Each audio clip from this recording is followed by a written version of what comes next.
احمد اللہ شاہ مدراسی کی گردن کاٹ کر دہلی کے چاندنی چوک پر 8 دن گردن انگریزوں نے لٹکا دی، گردن کاٹ کے لٹکا دی تاکہ ان کا سر دیکھ کر مسلمان پیچھے ہٹ جائیں کہ اب حالات نہیں ٹھیک رہے، اب مولا سب کٹ جائیں گے۔ لیکن مولانا کی سر اقدس سے، احمد اللہ شاہ مدراسی کے مبارک سر سے 8 دن تک خون ٹپکتا رہا،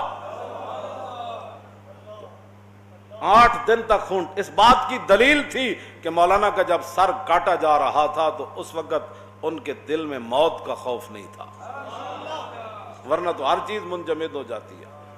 اگر صدیوں کے بعد کوئی منظر دیکھنا ہو نا کہ موت کو دیکھ کر موت کی آنکھوں میں آنکھیں کس نے ڈالی تو وہ صدام حسین کی پھانسی ہے۔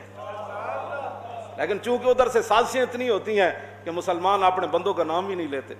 پہلے ایک سازش بنائی جاتی ہے نا، پہلے ہمارے خلاف ایک سازش بنائی گئی، لبیک والے بڑے انتہا پسند ہیں، بڑے دہشت گرد ہیں، بڑا ان کی جناب یہ ملک بند کر دیتے ہیں، یہ فلاں کر دیتے ہیں۔ پھر اس کے بعد ہمارے خلاف جو ہے وہ کریک ڈاؤن ہوا، کیوں جی؟ پھر اس کے بعد لوگ کہنے نہیں جی نہیں وہ تو واقعی جی دیکھو جی انہوں نے ملک بند کیتا ہے۔ ایک سازش لوگوں کو پتہ ہوتا کوئی نہیں، جہاں بانی سے دشوار تر ہے کارے جہاں بھی نہیں، جگر خوں ہو تو چشم دل میں ہوتی ہے نظر پیدا۔ اقبال کہنا اوے شیخ بہت اچھی ہے مکتب کی فضا لیکن بنتی ہے بیاباں میں فاروقی و سلمہ نے۔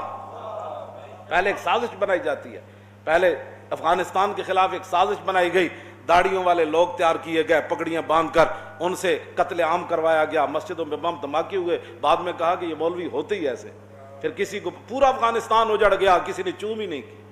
پھر عراق کے اندر ہتھیاروں کا بہانہ بنا کر عراق کے اندر تباہی مچا دی تھی، پھر امریکہ پھر بھی عدل والا ہے، اور یہاں ایک گستاخ رسول کے لیے کوئی خالی مقدمہ درج ہو جائے تو پورا کفر کھڑا ہو جاتا ہے، کیونکہ سازشیں ان کی ہیں، نہ انہوں نے دین پڑھنا ہے، نہ کسی اچھے بندے کے پاس بیٹھنا ہے، اور کسی کو اچھی گل بھی سن، وہ چھوڑو جی ایویں مولوی لگے رہندے، وہ چھڈو مولویوں کی پتہ۔